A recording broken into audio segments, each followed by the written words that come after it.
السلام علیکم ورحمۃ اللہ وبرکاتہ. کیا حال ہے سب کا؟ الحمدللہ. آپ کو کچھ دہرانے کا موقع ملا پھر؟ کیونکہ کل حدیث پڑھی تھی نا ہم نے کہ اپنے گھروں کو قبرستان نہ بناؤ. اس میں سورۃ البقرہ پڑھنی چاہیے. تو جتنا پارٹ آپ پڑھ کے جائیں اس کو دوبارہ ایک نظر ضرور دیکھیں. یعنی آپ کے گھروں میں بھی اس خیر و برکت کا کچھ حصہ ضرور ہونا چاہیے. ٹھیک ہے جی. السلام علیکم استاذہ جی.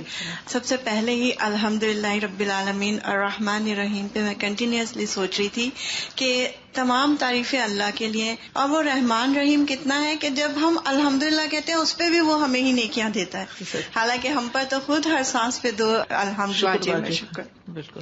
السلام علیکم.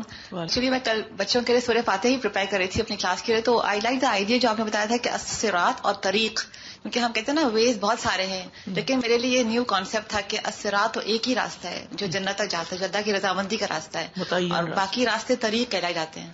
تو وہ میں نے اس کو نوٹس میں ایڈ کر لیا. بسم اللہ الرحمن الرحیم. السلام علیکم. استاذہ ہم اس آیت پہ ڈسکس کر رہے تھے کہ جہنم کے جو ایندھن ہوگا وہ لوگ اور پتھر ہوں گے. تو سب سے پہلے تو اپنی اصلاح کا ہمیں موقع ملا. ہم سمجھتے ہیں ہم نے سورہ بقرہ پڑھی ہوئی ہے، بہت دفعہ پڑھی ہوئی ہے، لیکن واقعی جب بھی پڑھتے ہیں ایک نئی بات سیکھنے کو ملتی ہے.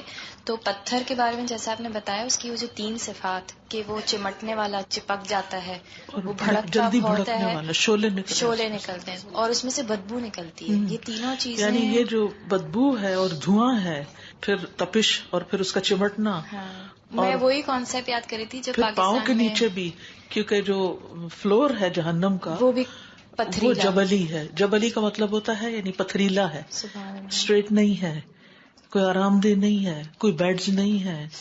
آپ سوچیں ایک دن نہ سو سکیں تو کیا حال ہوتا ہے، اور وہاں اس تکلیف کی شدت کے مارے سو بھی نہیں سکیں گے.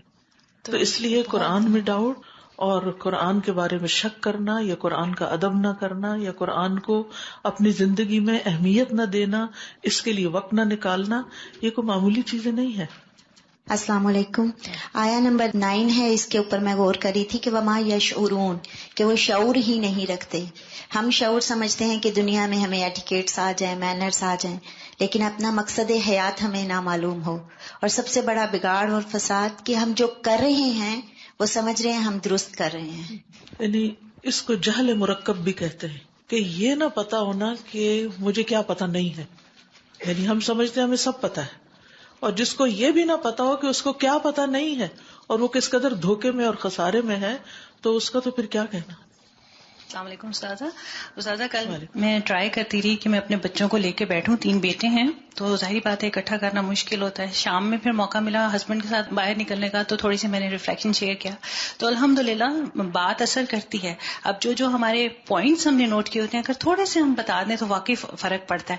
جیسے مجھے جو دل پہ بات لگی تھی، آپ نے جو بات بتائی نا، عقیدے کی منافقت اور عملی منافقت، اس پہ غور کرنے کا موقع ملا کہ واقعی عقیدے کی منافقت نہیں ہے ہمیں، لیکن ہم اپنے اوپر غور کریں کہ عملی منافقت کیا کیا ہے، اور وہ چاروں جو چیزیں آپ نے بتائی تھیں ان پہ غور کریں. جو اپنے آپ کو ہم مسلمان کہتے ہیں، مومن کہتے ہیں، اگر ہمارے قول اور فعل میں تضاد ہے تو یہ منافقت ہے، اور یہ منافقت کبیرہ گناہ ہے. جی. اور ریب سے شروع ہوئی تھی بات ہماری سورہ البقرہ سے، ریب سے شروع ہوئی ہے کہ شک تو نہیں، اور شک کیسے کہ عمل میں ہم اپنے دیکھیں جو ہم بات کریں ہمارے دل میں ٹھیک ہے ہم مسلمان ہیں، لیکن ہمارے عمل میں وہ کتنی چیزیں ہیں. بالکل، کیونکہ جس چیز پہ جتنا یقین اور اعتماد اور بھروسہ ہوتا ہے اور جس میں انسان اپنے لیے فائدہ سمجھتا ہے، اس کو تو فوراً اختیار کر لیتا ہے، اس کو تو لینے میں دیر ہی نہیں کرتا. السلام علیکم. One of the things that you mentioned yesterday was this life is for work and the next one is for rest. But the only way the next life can be for rest is if we work in this one. And the thing is, regardless of whether we work in the way of Allah subhanahu wa ta'ala or not, it's gonna be work. So your best option is to work in this life and for the rest of the next, or else it's gonna be a punishment for you. جی السلام علیکم جی. مجھے اس میں وہ بات بہت اچھی لگی جب آپ نے کہا کہ اس میں آیت ہے کہ ان اللہ لا یستحی، کہ اللہ تعالیٰ تو مچھر کی مثال بنانے میں بھی نہیں شرماتے. تو ہم لوگ کو بھی جب ہم لوگ کہیں بیٹھے ہوں، کوئی کم از کم کچھ غلط دیکھ رہے ہوں، تب کسی چیز کو روکنے میں شرمانا نہیں چاہیے، ہیزیٹیٹ نہیں کرنا چاہیے. یعنی اگر بات سچ ہو تو وہ چھوٹی سی ہو تو وہ بھی بڑے فائدے کی ہوتی ہے انسان کو، اس میں گھبرانا نہیں چاہیے، شرمانا نہیں چاہیے، کیونکہ جب یہ یقین ہو نا یہ اللہ پاک کی طرف سے ہے تو وہ کوئی چھوٹی بات چھوٹی نہیں لگتی، وہ بھی بہت بڑی لگتی ہے. سازا مجھے اس بات پہ سوچ رہی تھی کہ جو عبادت کا آپ نے مفہوم بتایا کہ کمال درجے کی محبت، کمال درجے کا خوف اور کمال درجے کی امید، تو عبادت میں یہ تھا کہ واقعی اس میں ہے یہ I'm just doing the rituals. بالکل، یعنی ہم اپنی جتنی بھی عبادات ہیں، چلے جو ہمارے فرائض ہیں ان کو ہی ادا کرتے ہوئے ہم روزے رکھنے پہ آتے ہیں تو وہ بھی ایک روٹین بن جاتی ہے، نمازوں پہ بھی آتے ہیں تو وہ بھی ایک روٹین بن جاتی ہے.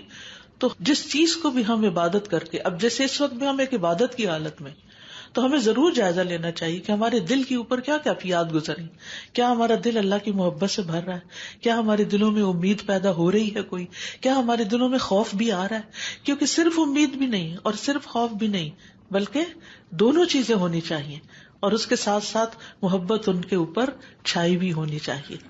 جی السلام علیکم ورحمۃ اللہ وبرکاتہ.